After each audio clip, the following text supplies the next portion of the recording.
cita literal, cita directa o cita textual.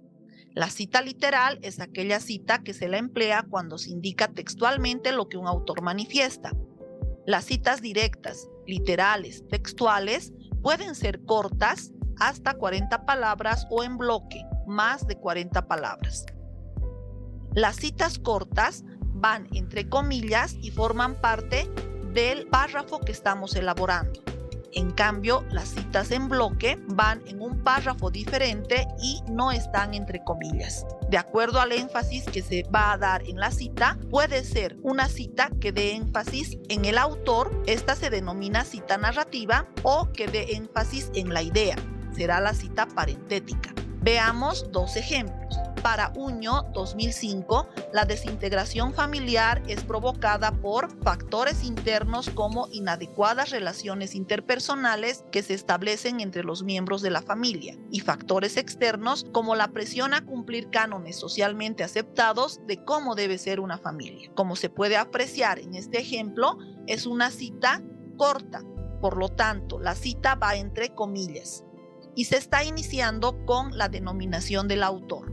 En cambio, en el segundo ejemplo, la desintegración familiar es provocada por factores internos como inadecuadas relaciones interpersonales que se establecen entre los miembros de la familia y factores externos como la presión a cumplir cánones socialmente aceptados de cómo debe ser una familia. Uño 2005, página 27. En este ejemplo, es una cita corta, va entre comillas la cita, pero es una cita parentética, pues se hace énfasis en la idea de la cita.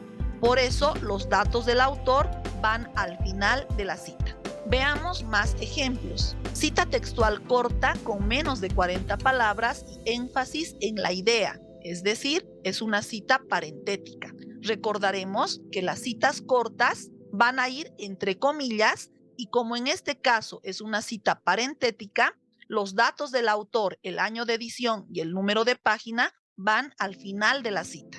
Una cita textual corta con menos de 40 palabras y énfasis en el autor, es decir, una cita narrativa, va entre comillas porque es una cita corta que forma parte del párrafo que estamos elaborando, pero iniciamos denominando al autor y finalizamos con el resto de los datos, es decir, el año de edición y el número de página.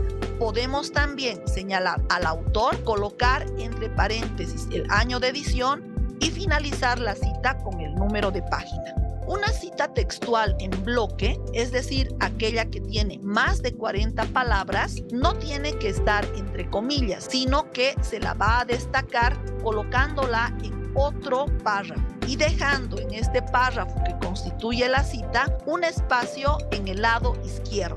Veamos un ejemplo de cita textual en bloque con más de 40 palabras y con énfasis en la idea, es decir, una cita parentética. Los datos del autor, el año de edición y el número de página van al final de la cita. Un ejemplo de cita textual en bloque con más de 40 palabras y énfasis en el autor, es decir, una cita narrativa. Iniciamos con la denominación de los apellidos de los autores, en este caso, y finalizamos con el año de edición y el número de páginas.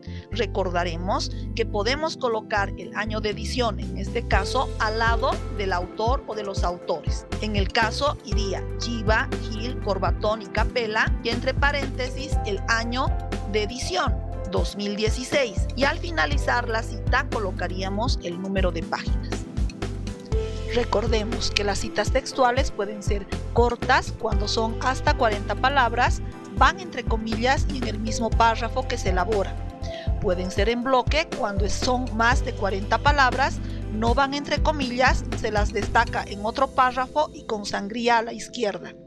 Las citas cortas o en bloque pueden hacer énfasis en la idea, en este caso se denominan citas parentéticas, y pueden hacer énfasis en el autor, denominándose citas narrativas.